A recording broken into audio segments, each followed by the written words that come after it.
What's up guys, and welcome back to On the Brick with the 5th and final part in this series. Over the last 5 weeks, we have looked at Clone Army customs, AV figures, the difference between pad and UV printing, and Legend C mock. All in an effort to better understand the subject of today's video, BagglesStudios, who is someone that you either have never heard about and have no idea who they are, or you know exactly who they are. But for those of you who don't, or have maybe just heard the name, BagglesStudios is an Australian-based custom minifig maker. They focus on higher-end minifigs sold in extremely limited quantities. And these minifigs are all, at least at the time of making this video, entirely Star Wars based. Now they have actually grown quite a lot from the last time that I made a video, becoming almost an entirely different seller than the first time around. And in that time, there were several changes that I kind of kept getting frustrated at. The biggest being the drastic increase in the price of his minifigures. When I first bought his Season 7 Ahsoka, I was able to get it for about $40 US. But now, you'll be lucky to buy any minifigure for less than $100. Having owned several of his minifigs, that change did not make much sense to me. I've expressed my concerns on this multiple times, and after getting a decent amount of rebuttals, I decided that I clearly needed a better understanding of whatever was happening here. So the first thing I did is follow the advice that I had received from you guys, and I reached out to people who had purchased specifically from Baggles. And I want to reiterate here, this is something that multiple people said I should do. Out of all the people I reached out to, specifically in regards to those who purchased from Baggles, only one person actually responded. Well, that's not necessarily true. I actually had 3 people respond, but 2 of them were to tell me that they hadn't actually purchased from him before. Why they were berating me then, I don't know. But the 3rd one did tell me that he had purchased 2 minifigs from Baggles, of which neither had actually arrived at the time. So seeing how that probably wasn't going to work, that's why I decided to do the deep dive as I did, looking at the various different sellers that I could compare to Baggles and the different processes and methods used, including how he gets his minifigs made. Now this video series was originally going to be a little bit longer, as I was going to look at people like Forest Moon Bricks, but I realized that I didn't really have to do that since it's not relevant to Baggles today anymore. So even though I've already said that BagglesStudios sells higher end custom minifigures, what products does he have available? Well, one simple look at his website is all you need to see. These are unique minifigures, truly unlike anything else. Hi, Future John here, the Monday before this video goes up. Ends up that today, BagglesStudios even added a brand new minifigure that is even better than most of the ones he's already released. This is of course the Banished Artist, or Sabine as most of us know her, and this truly has to be one of the best custom minifigs I've ever seen. It includes more colors than any other minifigure and several custom designed and printed elements as well.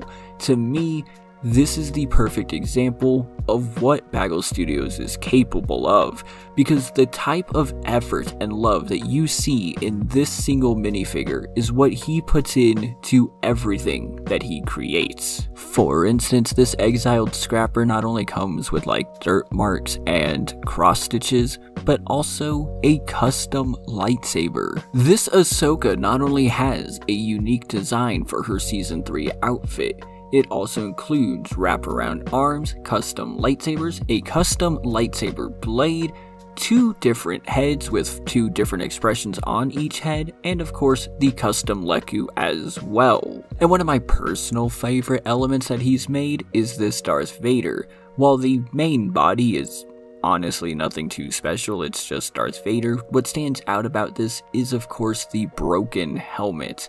Of course, for one of my favorite moments in Rebels during the Ahsoka and Vader fights, and yes, this is the Rebels version. And so while his main focus now is definitely these higher end minifigures, he also, at least in part, sells some that just aren't. These are not bad minifigures by any means, things like Obi-Wan and Anakin in disguise, but these definitely do not hold up to the same quality as the rest of his minifigures. These are exactly what I get from pretty much anywhere else, and is why for a long time I struggled to understand why people were saying that Baggles was higher end. But you will notice that these higher end minifigures that he sells, as I mentioned, are always going to be over $100. Now, the prices that you see on his website are Australian dollars. However, this $152 banished artist is still about $107 US, and the expansion is closer to $150, which, let's be honest, is an extraordinary amount of money for a single minifigure. It balances on the points of being ludicrous, and I bet that some of you are probably asking why they are so much. And again, that's why I did this deep dive. So, the first thing you should know is that each of these minifigs is pad printed. If you didn't watch my video talking about the difference between pad and UV, I would highly recommend it as I go into all the details there. And if you did watch that video, that's why I mainly focused on pad printing. It was all coming back to this. But all you really need to know is that pad printing is significantly more involved. You need a plate for every single color on the minifigure. And not just every single color, but every single color on every single part. And not just every single part, but every single side of every single part. So that means for a single color, if it's on every surface, you need one for the front of the torso, back of the torso, each side, one for each front of the legs, one from each back of the legs, and each side of the legs as well. Not to mention the arms and or helmet. And these plates aren't necessarily cheap, so they quickly add up. As I mentioned in my Clone Army custom video, the brilliance of what he does is being able to, well, literally make clones. He can make one design and is able to use that to produce like 1,000 minifigs. That is not an exact number, it is just an example. All Clone Army Customs really needs to do is make the minor changes in color, and that's pretty much it. It's a lot more complicated than that, but that's the basics. But obviously you'll notice that Baggles is not making the same minifig again and again. Each of these is a completely new and completely custom design. It's basically and quite literally starting over every single time. For stuff like these two Ahsokas, he was probably able to use the same pads for both of them, but he wasn't able to take anything from Ahsoka and use it on Hera. This was a complete reorder of every pad of every color again, and that obviously raises the price and the production cost for Baggles from the get-go. Now, Baggles could very easily go with UV printing. As I learned through AV Figures and again shown in that video, UV printing is significantly easier. And yes, like, it is significantly easier. I know some people said that I didn't really go into it that much, but there's really not that much to go into. However, there is one really big change in quality that I kind of forgot to mention and really should have, so I'm going to just talk about it briefly right now. UV printed minifigures have a more glossy look to them. They have a shine to them that pad printing simply does not, and this does have a visible noticeable effect on the minifigures that some people may not like. Is it like super huge? No, but it is noticeable, and that's enough. For this reason, pad printing tends to be seen as the higher quality option, which is why people go with it. But as I just explained, it's also more expensive. And maybe because of the glossy look, that's why Baggles doesn't go with it. Keep in mind, he would be able to produce significantly more minifigures, lowering the cost if he was to do so. Again, keep in mind that with pad printing, this is exactly what Clone Army Customs does. They produce so many minifigs off of single plates that their cost of production is not that high. But the question remains, why does Baggles use pad printing then? Well, again, I think the obvious answer is because of the higher quality, but there is one more element involved with that, and it is the biggest difference between him and places like Clone Army Customs or AV Figures. Clone Army Customs has been around for like 15 years now, and AV Figures has been around for about 5. But both of them, even though they operate at vastly different scales, still operate themselves. They do all the work, AV literally in his living room. But Baggles has literally never done this. At no point did he produce his own minifigures in-house. Every single time he has outsourced them, originally through Forest Moon Bricks, but now, well, you'll notice that there's a familiar name on the top of all of these higher end minifigs, Legend C Mach. And if you watched part 4 in the series, that should be setting off red flags. Okay, also one quick side note here, Legend C Mach actually does allow the cancellation of pre-orders. Several people pointed this out to me after I released that video, which, thank you. It would be very nice if he updated his website then, because literally everything on there says otherwise. But I have 3 issues with Legend C Mach. The lack of communication, the distance of responsibility, and the extreme amount of time it takes to produce any of his minifigures. And unfortunately, that affects Baggles. Not just his orders, but him directly, as he is the recipient of a lot of hate even when he's just the designer. But we're gonna talk about that more in just 1 second as well. For now, let me bring up an example. Both of these Ahsokas released, I believe, on the same day, and I purchased both of them just a few days apart, and I made that purchase for both of them all the way back in October. And since that time, just under 4 months later, I have received a total of 0 updates about either. I have received absolutely no information at all about anything. Literally nothing. And that's kind of just how it works.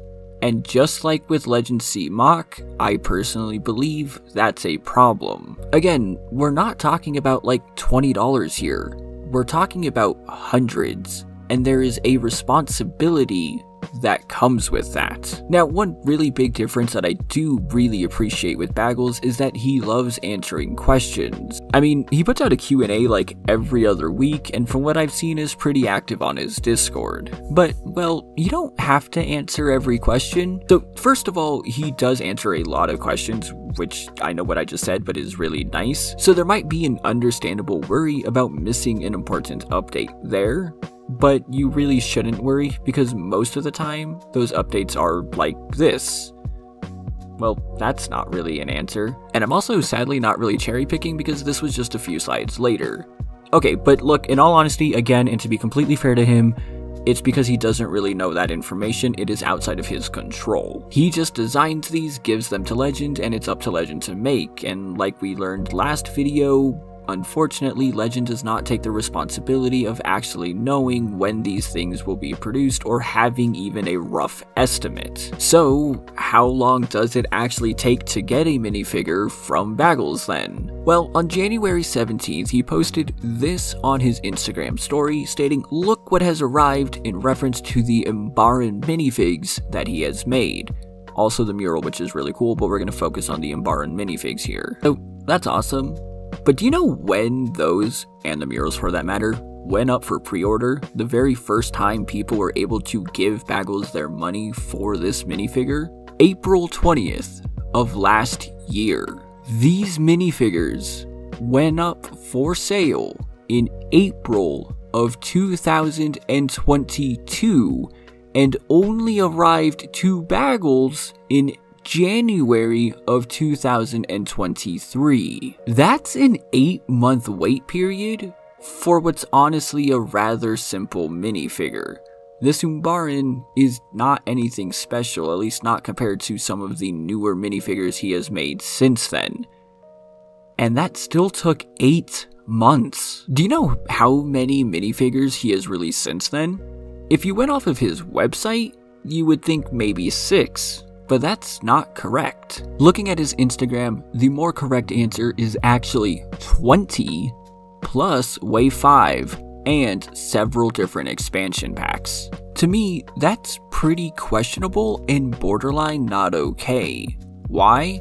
Because that means that he produced 20 different minifigures plus Wave 5 plus the expansions and took the money from all of them while still not being able to actually provide one minifigure. And look, I know that there are counter arguments to this, but that is the reality of what happened.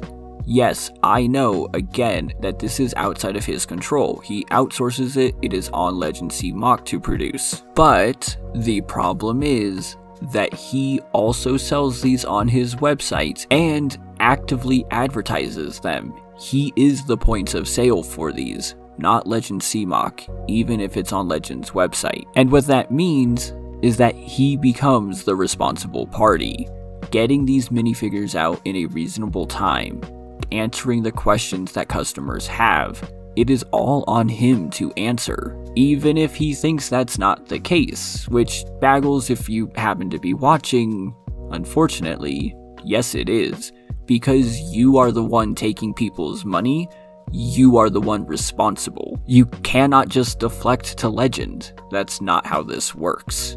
Now, to be extremely clear, no one at all, under any circumstances, should be harassing Baggles, or anyone for that matter.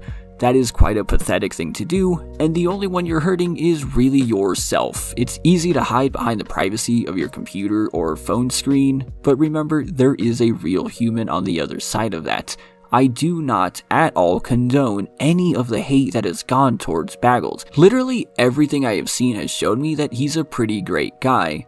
Maybe a little over his head in all of this, but a great guy who just wants to share his love for LEGO and Star Wars by combining the two. But, with that said, it's still his responsibility, and I just haven't really seen him take that. The quality of the product is undeniable. The designs made by Baggles are seriously the best out there, far surpassing anyone else I've ever seen. The choice to use custom molded elements, though it does make the product more expensive, also just makes them better. That to me is undeniable. While I would be curious to see what the actual resale market for these is, there should be no doubt that these are extremely well-made minifigures. Of that, there is no doubt. The issue comes not with the quality of the minifigures, but with the quality of the service. For the amount of money that customers are paying, the service just needs to be better. While I now have a greater understanding of why these cost so much, to the point that actually these are all completely justifiable prices, still a little high, but completely justifiable, no deep dive will give me an understanding of the service side of things. At least not unless I go to China and see how Legend C Mock does things.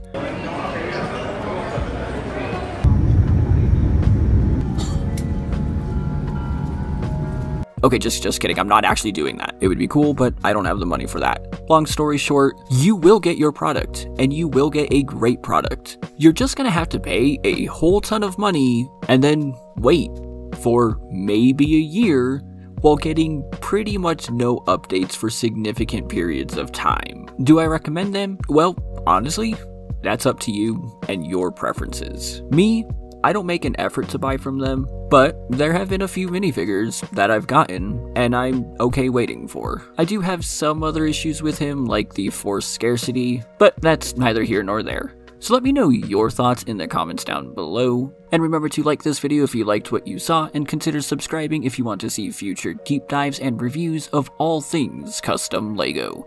Thank you so much for watching, and I'll see you in the next one.